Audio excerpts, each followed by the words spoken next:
hearing what you say, obviously, I think it's a very interesting profession or proposition to someone who loves to travel, right? Maybe they, like you, they just graduated and they're thinking like, hey, I want to do something related to travel, but I don't really want to do an influencer kind of stuff. And this sounds like something that they could be into.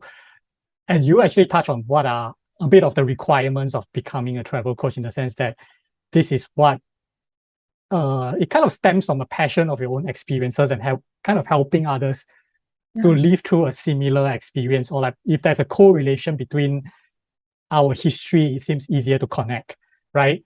But if someone wants to get into this industry, right, what kind of commitment do you think they are looking at, and how do they know if this is something for them ultimately? Like, do they dive in for like 2-3 months and realize that, hey, this is not actually what I want to do, or does it take a longer time? What has been your like observation so far with the travel coaches you have? Yeah, what I've actually observed is that people are combining travel coaching with another area of expertise.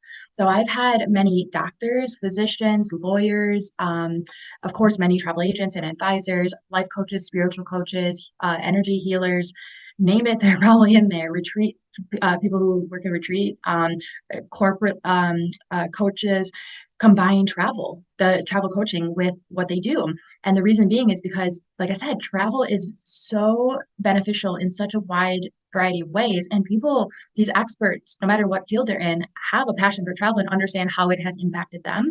And they want to combine that. And many have been doing it. And when they come into the network, they're like, you know what? You finally gave me clarity. Like, I always just like told people to travel in my work, but I never like made it a part of actually what I do. And they're like, this makes total sense because again, travel is just another tool. And in particular, during the pandemic, according to BBC.com, there were actually many physicians in England who were prescribing time in nature, blue and green spaces, so parks, bodies of water, gardens, to help patients with anxiety and depression.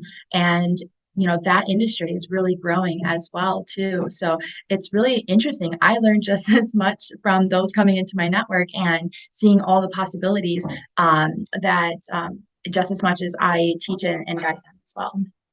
Well, the cross-pollination aspect that you mentioned is just really interesting, because I can definitely see how that comes into play, right? You were saying some doctors or medical professionals, it could also be like, for example, maybe they had a really tough time during the whole pandemic situation, right? And they just really need to relieve themselves some way, somehow. And travel could be one way whereby it combines the profession of like medical personnel on, hey, if you go and do this, or this could be one way for you to maybe get out of that environment that you were stuck in for the 2 years fighting the pandemic and things like that.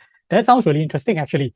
So do you see? I definitely see cross-pollination as a very viable option, just hearing you talk about it.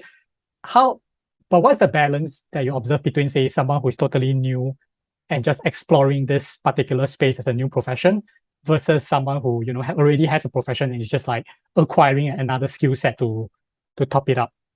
Yeah, I've definitely, there are many people who are coming in who are just brand new and, not only the travel industry, but in the coaching industry as well.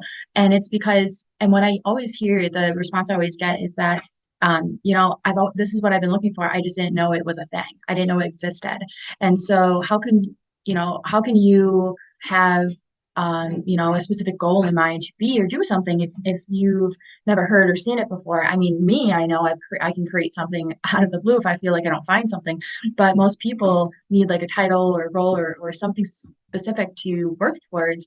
But now that, the terms travel coaching is getting out there, more and more people are coming into the network and they're like, this is what I've been looking for. Like, you gave me so much clarity. I've been trying to find it. So yeah, a lot of people just start off. And again, a lot of them come as travel agents who went into the travel agent industry because they felt like they had no other options. They had a love of travel and they wanted to help people. They felt like my only option was to plan and book trips.